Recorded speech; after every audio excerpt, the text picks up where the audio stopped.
Welcome to C4 Sports. Today, we're going to do my pre-draft top picks.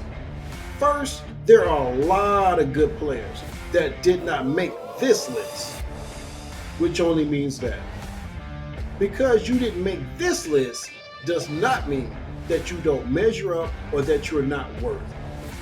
I feel as though that all players declaring for the draft are worthy. This is just sifting through mountains of information to gather a list of those who stand out to me. So by no means take this as a slight that you did not make my list. It very well could have been an oversight on my part or a lack of information. The biggest problem that I ran into is that a lot of players compare similarly. So if I chose one, I would have to choose the other. Besides that, if you're not on this list and you're drafted and use not being on my list as fuel to get better and stand out in the league, then I've done my job. Now, although I have my, not just quarterbacks, but all of my players separated by position, I don't have them listed in any order. So I'm not listing them from the best to the worst or what have you. I just have them listed. The first quarterback that I'm going to cover is Michael Penix. I have Michael Penix as a double plus on his accuracy. I have a plus in pocket presence. I do have that he needs to work on his anticipation and needs to improve his reads over the middle. He has too many throws off his back foot and needs to read a little faster for the NFL game. But he's also able to complete throws without having the perfect footwork. The next quarterback I have here is Jayden Daniels. Jayden Daniels needs to work some on his anticipation and his pocket presence. Can't read well enough or fast enough for the NFL game yet, but with some work, he'll be better. And he also needs to work on his accuracy. All right, let's cover our next quarterback. That's Drake Maye. Drake Maye, I have here that he needs to work on anticipation and pocket presence. Sometimes I saw that he doesn't know necessarily what to read. And he played behind a bad offensive line, so I'm quite sure connect the dots. Must have had a little something to do with his reading. And he needs to work a little bit on his accuracy. Next, I have who we all think is going to be the number one pick, and that's Caleb Williams. Now, even though he's supposed to be the number one pick, there's always some pluses and minuses. I have here that Caleb needs to work on his anticipation. He seems a little indecisive in the pocket, which affects his accuracy. Doesn't take the easy reads consistently, whether it's deep or short. He plays a lot of superhero football, which means he, does a lot of too much sometimes. And with his plays and how the plays drew together in the scheme, I didn't see it being congruent. I didn't see how one play fed into another play, but I'm quite sure he did the best he could. The next quarterback we have here is Bo Nix. Bo Nix needs to work on his accuracy and his pocket presence. He's athletic, but he's not flexible. He locks on to a target and he does not read the entire field. He also can use some help with trying to get better with his anticipation. My next quarterback on my list, I have on my list, but not really as a must draft within the first round. And that would be a good honorable mention for Joe Milton. Joe Milton has a rocket of an arm. Oh my goodness. But he could use some anticipation and being able to read over the middle. That's what I have. So if you draft him, sit him for a little while and let him get used to the NFL game. Now I want to cover my defensive tackles, or defensive linemen, I guess. The first guy I have is Jer'Zhan Newton. I don't have a lot of drill stats on him, but I know according to the tape when I watched him, he's a very consistent worker. Not overwhelming power though. He does have good chase energy and needs to play with a little bit more power to reach his full potential. He is extremely productive though, with 7.5 sacks and 8.5 tackles for loss. And check this out, he even has 4 blocked kicks. He is top 5 in the defensive tackle class. The next guy I have here is Chris Jenkins. Not overwhelming power or the most explosive in block shedding. He's just extremely consistent at being where he's supposed to be when he needs to be there to make that play. Period. The next player I have is Ruke Oroho, which I apologize if I mispronounced your name. He's a very productive player with 8 tackles for loss and 5 sacks. He has very good dexterity as a pass rusher and has an initial good punch. He also has good strength, but he doesn't possess that certain girth or lower leg power to stabilize in the run game. He can be washed out of running plays when playing against oversized players or against just pure power players. Now, I have my favorite lineman in the entire draft. That is T'Vondre Sweat. Oh, excuse me, sir, for mispronouncing your name. But this guy has 8 tackles for loss, which, the way I see this young man and how big and strong he is, he should have nothing less than double digits tackles for loss. That's just the way I see it. He is so big and so strong. Oh my goodness gracious. I have no idea on how someone blocks it. But he's nearly impossible to stop one-on-one. He dominated the drills in Senior Bowl practices. Urgent pick for teams needing to have to stop the run. This kid is amazing at collapsing the pocket. The next guy I have is Brandon Dorlus. He's a powerful push up the field. Doesn't use his hands well enough to disengage early in the play. He should extend his arms a little more to prevent the opponent from locking on. But he does have some production. He had 5 sacks and 6.5 tackles for loss. Next guy we're going to talk about here is Justin Ibiagbe, which I apologize again if I mispronounced your name. But Justin has a quick step. When using hands, he can shed and pursue simultaneously. Very productive as well. He has 7 sacks and 11.5 tackles for loss. Go get it, man. Go get it. All right. Now I have another one of the Texas guys, Byron Murphy. He benched 28, which is a pretty decent number. I expected like 32, being so big and strong. He has a heavy rush with power. He has a sound technique, and he will be dangerous at the next level as an inside pass rusher inside a 4-3 concept with someone else playing the nose. He stays in the lane with good feet and passes on blocks from one to another to find the runner or the passer. If he's there in the second round, he is a steal. Now I'll go over my offensive linemen. Some players I had information about, and some players I had to go according to the consensus draft status. First player I have is Olu Fashanu.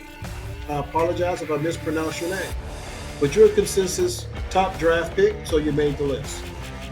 The same as Joe Alt. He didn't go to the Senior Bowl, so I didn't get a chance to see him in practice in one-on-one drills, but you are one of the consensus top draft picks, so you made the list. Next guy I have is Taliese Fuaga. I have here that he adjusts to rushers well. He can be led into rushers counter, and also he can use or he will use the rushers momentum against him, which was very good as I saw. I didn't think he could play the right tackle position, but as I watched him, he did pretty well. My next guy is one of my favorite guys that I watched on the offensive line, Isaiah Adams.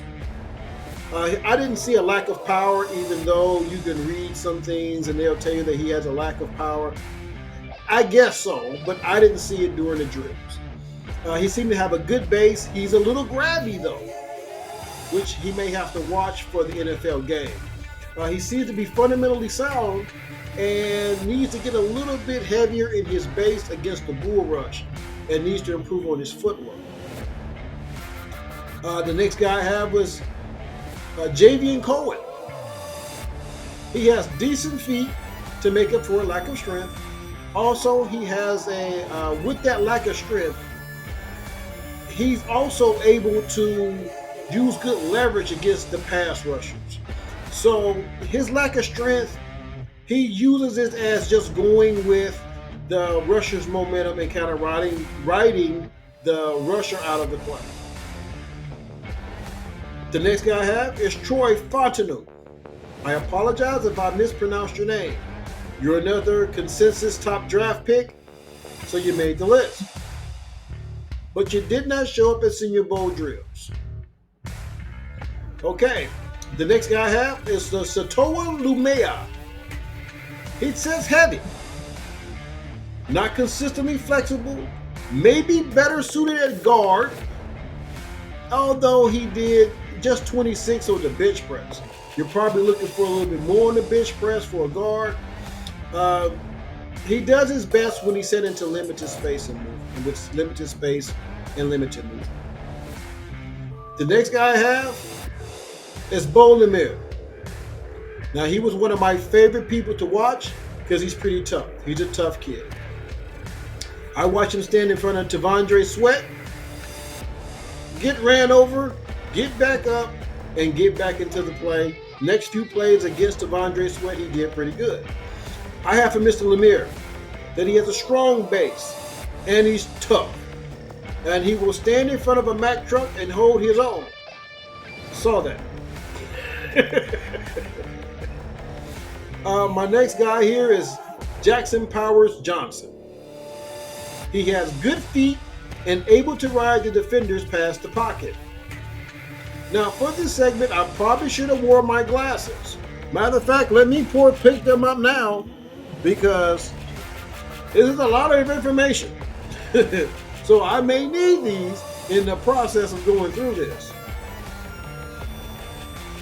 The next guy I have here is a Layden Robinson.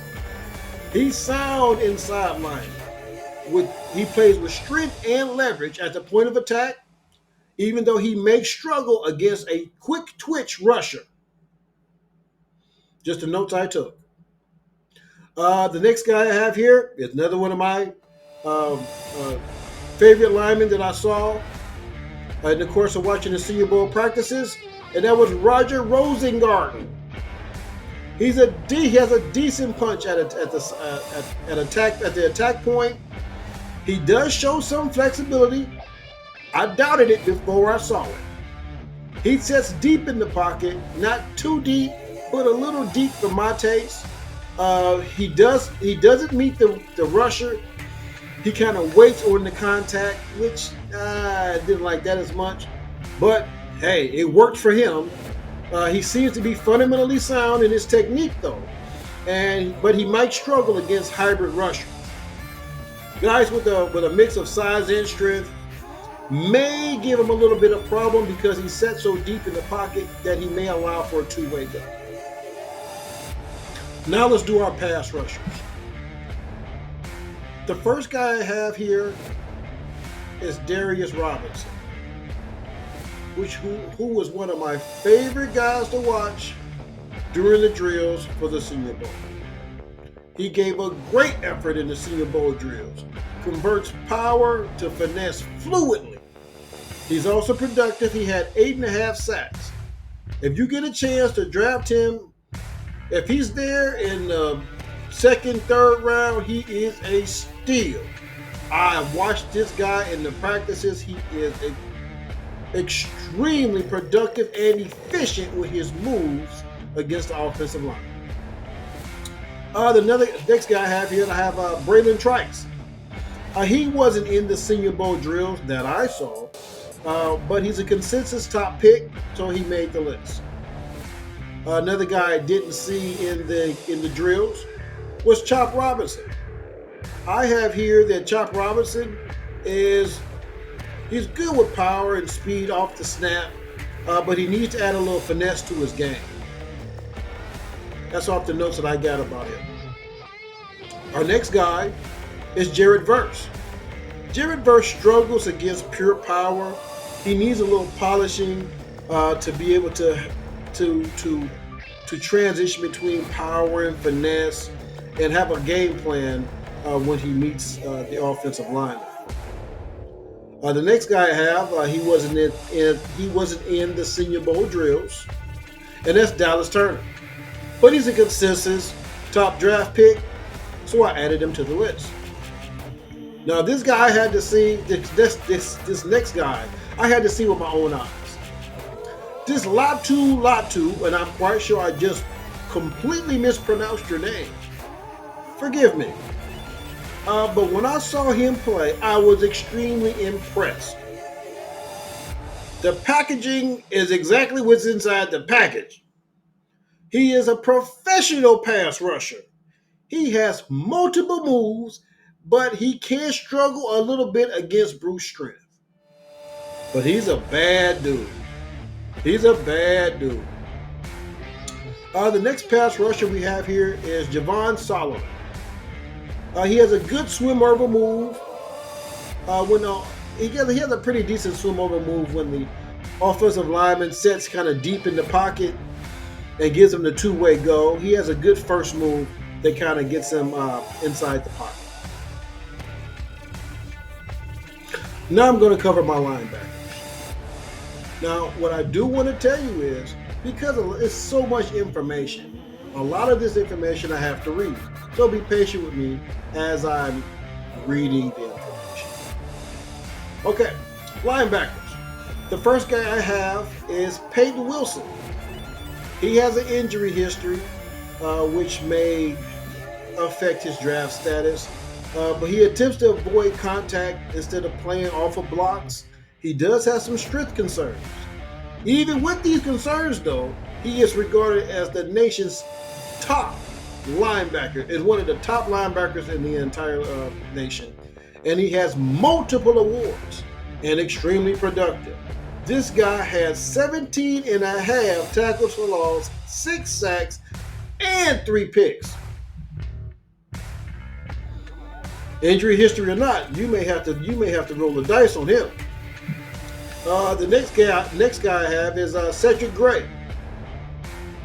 Cedric Gray, he's a little bit more athletic than powerful. He had 5 sacks, 4 pass breakups. So he's good, seems as though, as rushing the passer and in coverage. Sometimes he overplays his gaps in the run game. He has missed some tackles. Although he has some tangible faults, he is very productive. Sometimes he misreads his keys. Next guy I have is Tommy Eichenberg. Big Ten, as I told you, I'm reading. Big Ten linebacker of the year. He has a lot of solo tackles. He's a better reader than player, though. He's not real athletic or a quick twitch type player. He's kind of like a seek and destroy type of player. He has below average athleticism, and he may struggle in man-to-man coverage. So, put him in a good zone scheme. He seems to be able to diagnose plays and what have you. You kind of have to let him fit into whatever scheme you have. The next guy I have is Edgerrin Cooper. Edgerrin Cooper is a first-team All-American. You'll see why. He has 17 tackles for loss and 8 sacks. He has good speed, good zone drop defender. He plays a little high and keeps his leverage a little inconsistently to have a consistent effect on the outside. But I would suggest that he is better outside than inside. because inside he kind of overplays his run gap. Okay, our next guy we have here is Jeremiah Trotter Jr. I remember when his dad played for the Eagles. Bad dude. If you have the dude that dude was, then you that dude. He seems to be productive in college. He had 15 tackles for loss, 5.5 sacks, and 5 pass breakups. I'm still trying to figure out what he's bad at. He's great at filling the gaps as a pass rusher. Sometimes he guesses the wrong gap, though. Too amped up to go. He sometimes can get lost in zone coverage, so kind of give him the game plan on how you want him to be able to play. But he seems like he's quite a player. Once again, if he's half the player his daddy is, he's quite a player. The next guy I have is Tyrese Knight. He needs to improve with his play awareness and his block shedding. Once again, I'm reading this. Don't hold it against me. But he's very productive. This guy had 15.5 tackles for loss and 4.5 sacks. Can't pass that production. You know, when I went through my analysis with players, when one player seemed very close to another player, I had to put the numbers together. And it became a numbers game. If this player looked, played, and sounded, and the information was the same for this player and this player, they were very similar, as I told you at the beginning, I had to start to break down the information. So I had to go according to numbers, information, and kind of decipher through the information to decide who I wanted on my list. It's just my list. Number 7 is Nathaniel Watson. Mr. Watson. He was very productive. Mr. Watson was. He had 13 tackles for loss and 10 sacks. He's an efficient tackler and pass rusher. Yeah, he's a little tight in the hips, and it may hinder his ability to cover. And he can improve a little bit on his block shedding. Now, next segment, I'll go into the cornerbacks. Now I'll cover my cornerbacks. The first cornerback on my list is Terrion Arnold. He has 5 interceptions and 12 pass breakups. He's a good tackler, a good defender, but gives up a few underneath completions because he gives a big cushion. So he could just work on the cushion that he gives and work on his eye discipline. The second guy I have is my favorite as far as the cornerback position is concerned, and that's Quinyon Mitchell. He has 18 pass breakups. He's an excellent defender despite only having 1 interception. He needs to improve his fundamentals and his focus in routes. I was so disappointed that I only saw 1 interception. This kid's skill set is off the charts. Please take the ball away, sir. Please. Okay. The next guy I have is a guy I would rather play as safety than corner because of his skill set. I want him to play in the most effective position for him, and that's Cooper DeJean. I have said that he's a good safety. He has very good safety attributes. He lacks speed, burst, and coverage, and has tight hips, and doesn't always make consistent plays on the ball. I would play him as safety and allow him to play downhill at the ball because he has pretty good play recognition and diagnoses plays very well.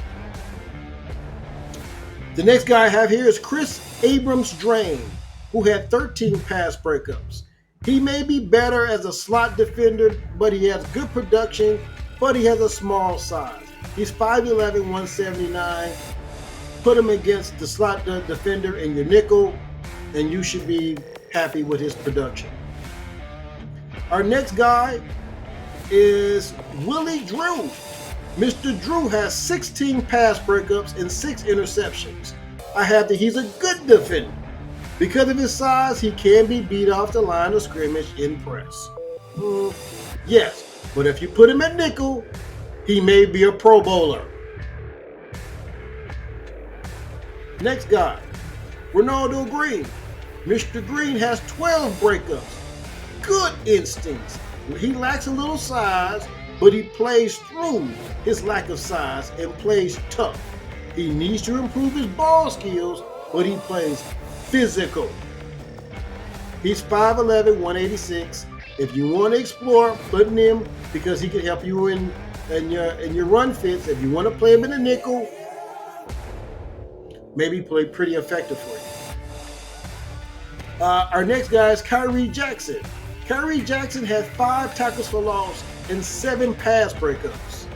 He has tremendous potential, has all the skills, except for he has a little tightness in his hips.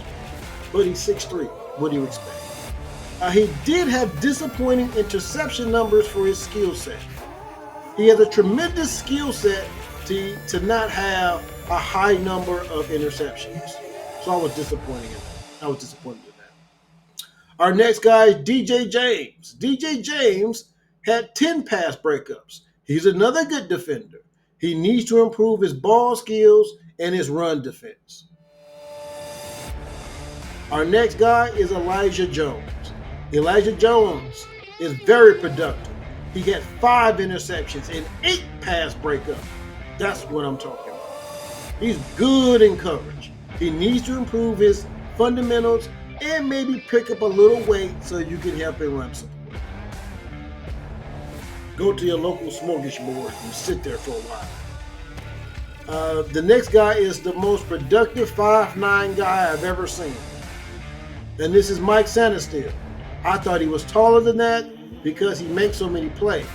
He has 6 interceptions and 6 pass breakups. Needs a little bit more experience because he switched positions. I would put him in the nickel and allow him just to be a Pro Bowler. That's what he is. He gets on the field, he's going to be a Pro Bowler for you. Period. Point blank. Now let's cover our safeties. The first safety on my board, well, not the first safety on my board because they're not in any number. They're not numerically numbered. They're just there. It's James Williams.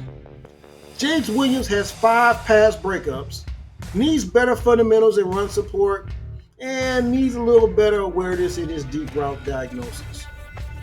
Other than that, he's a good safety. The next guy I have here is Tyler Nubin. Tyler Nubin has 5 interceptions. Maybe a little polishing on his fundamentals. He has good coverage skills though, and ball skills. He had 5 picks. Impressive.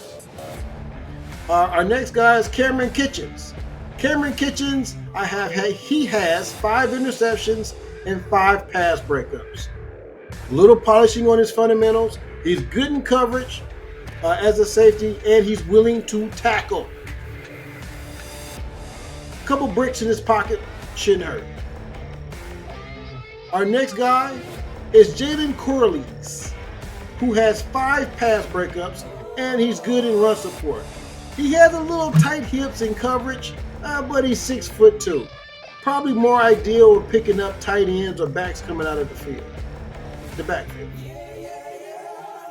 Our next guy here is Dominique Hampton.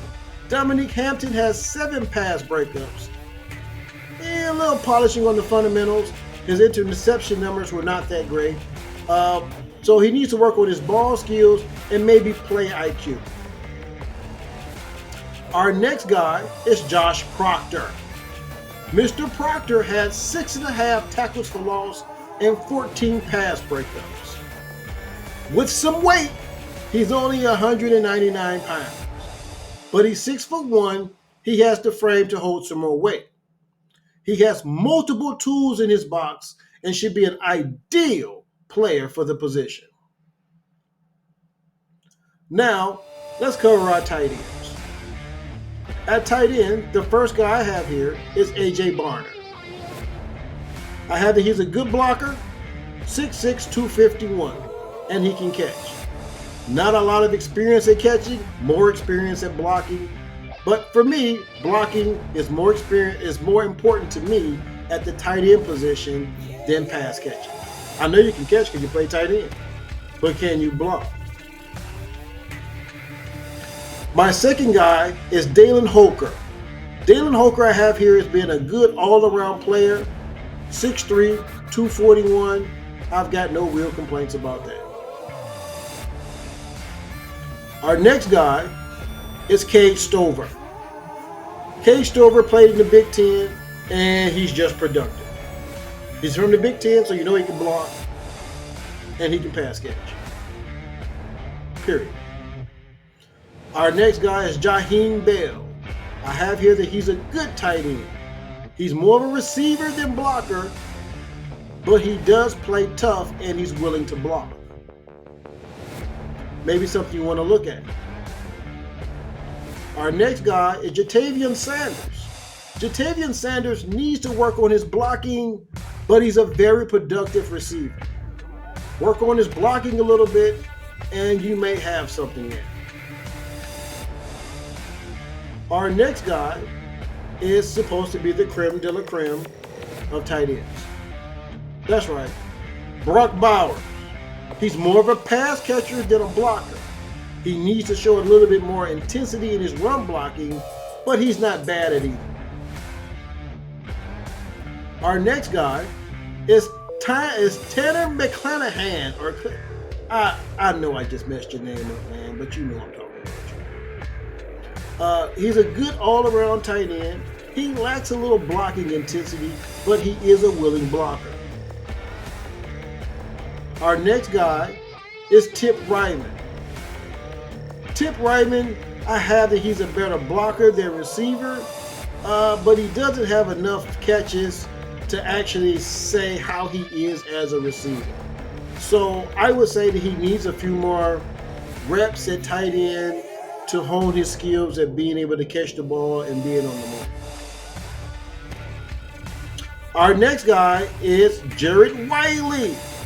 Mr. Wiley I have here is better than average tight end. He can catch and block at 6'6", 250 pounds. Ooh, wee. Sounds serious. Sounds real serious. Now we'll go over our running backs. The first running back on my list is Will Shipley. I have him because he's 5'11", a little over 200 pounds. I have him as an old school scat back. You can't necessarily ask him in the NFL to carry the mail down in, down out. But in certain situations or as a backup running back, he will be extremely effective for you. Our next guy is Daijun Edwards. Daijun Edwards, I have his more elusive than powerful, but he has good production in running and passing. He's 5'10", 207. Couple bricks in his pocket and show him where to go, he should be okay. Our next guy is Marshawn Lloyd. Marshawn Lloyd I have here is a good all-around back. He needs to work on his pass blocking a little bit and his vision. But he's 5'8", 220 pounds. I didn't know you could put 220 pounds of weight on a 5'8" person. But I guess you can. Our next guy is Audric Estime. Mr. Estime is a good all-around back and is very productive. No matter where you put him, he's going to bring you some production. Must draft. Okay, our next guy is Braylon Allen. Braylon Allen, excuse me, sir. He's a big boy runner who needs to play a little bigger, but he's pretty good in pass protection. He is 6'1", 235 pounds. Come on, man. Come on, man. Don't nobody want to see you coming downhill in the hole. For real. He made my list. Jonathan Brooks. I have that he's a big runner. who can get bigger. He has good instincts and production, but he does need some experience. His 6 feet, 216 pounds, with 10 more pounds, he's a monster. Now, I'll go over my favorite running back in all of college. Well, not in all of college. That's entering the draft. Let's say that. And that's Blake Corum. I had no idea he was 5'7". I thought he was 5'10". I have him as an undersized Emmitt Smith. True workhorse. Maybe a little small for a large workload in the NFL though, but he excels at every part of his job. Our next guy is Isaac Guerendo. I know I just messed it up and I tried hard. I'm sorry. But I have you as an impressive ball carrier who needs a little sharpening, but what else would I be looking for in a running back than someone that is 6 feet, 221 pounds, and who runs a 4.33? What else am I looking for? Come and go with me. You understand what I'm saying? Our next guy is Jahar Jordan. He's a plus ball carrier. He's a perfect third down back because of his size. He's 5'9", 193. He can't carry the load for you, but on third down, he gonna give them a whole lot to think about.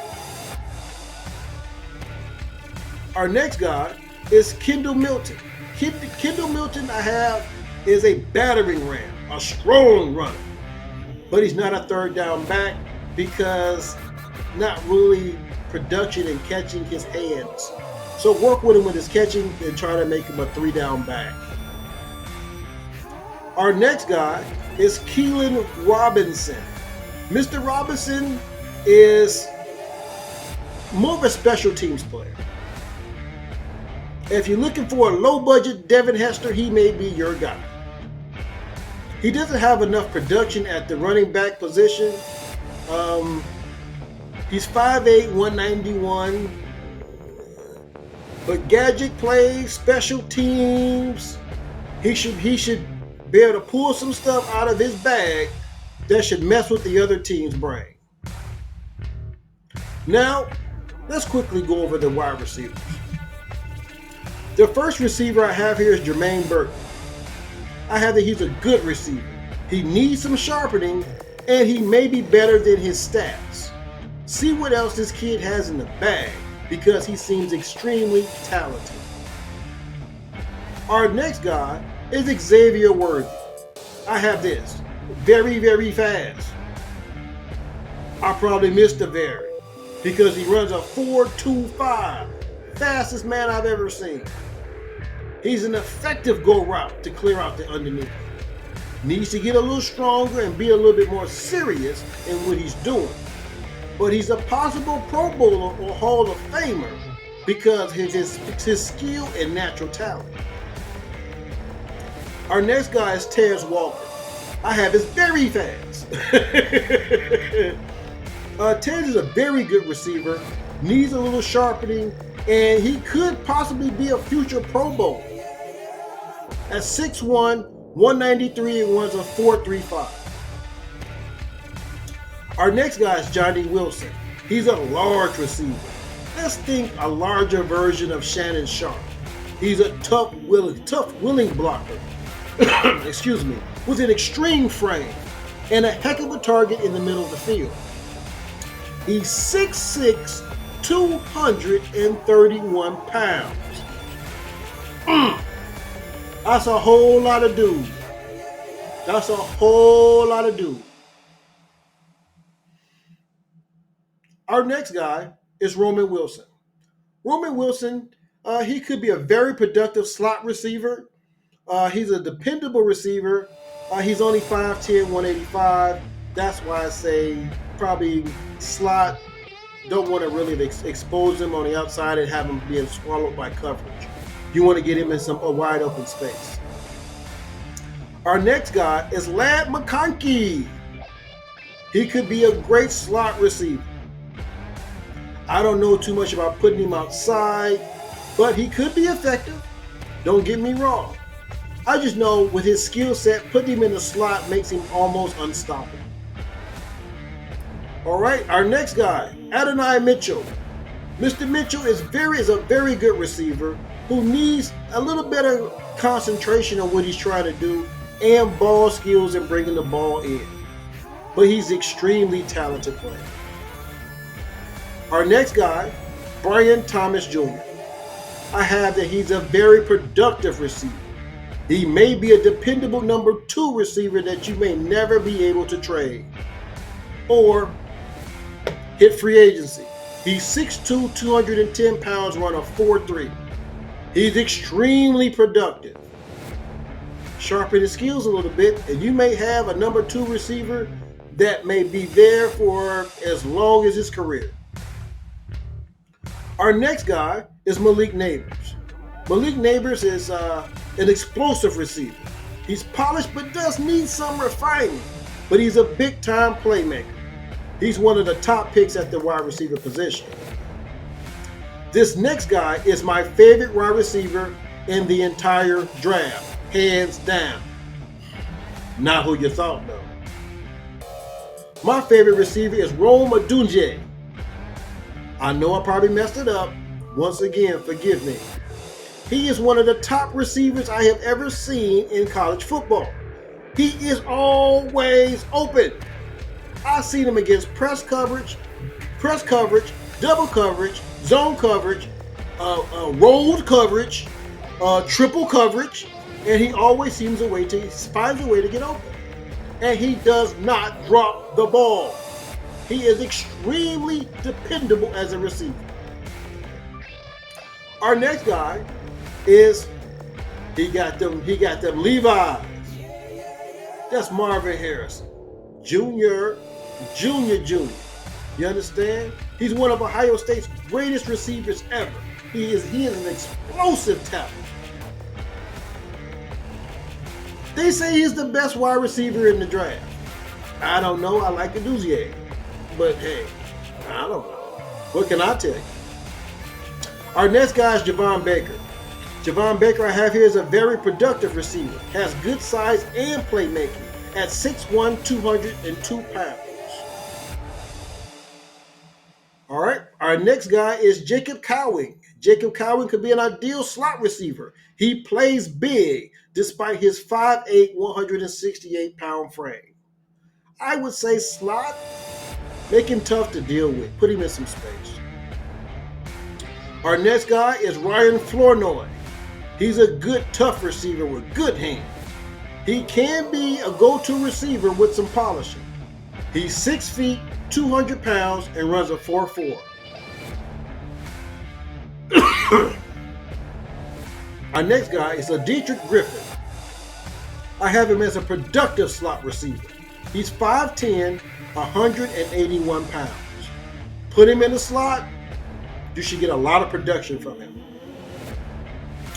Our next guy is Jaquan Jackson. Excuse me, sir. Almost butchered your entire first name.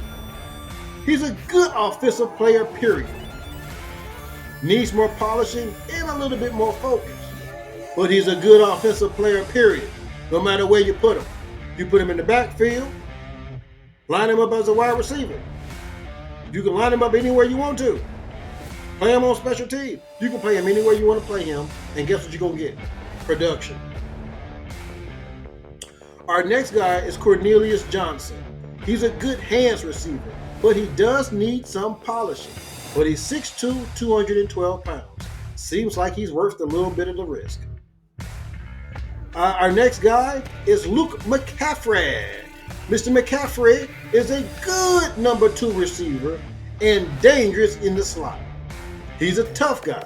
He's 6'2", 198, runs a 4.4-ish. I don't know at the number 1 position, but at number 2, he would be solid. Our next guy is Ricky Pearsall.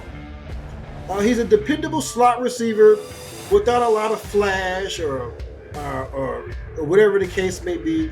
All I know is as you put him in the slot, you're liable to have a Pro Bowl player or better. He's crisp. That's all I'm going to say. He's crisp. Our next guy is Malik Washington. He's a slot killer, extremely dangerous. He may be a steal if he's available in the 3rd to 5th round. If he's there at 5'8", 191, I know what you're saying. He's a small guy. But if you put him in the slot, I was reading his production. If you put him in the slot, he may be impossible to deal with. Well, that's our draft. Join me next time when I'll analyze the next game. Till then, enjoy the games. And remember to not only like this cast, but to leave your comments so that I may answer any question that you may have during the cast, giving you the pub that you deserve. C4 Sports, where we blow up together.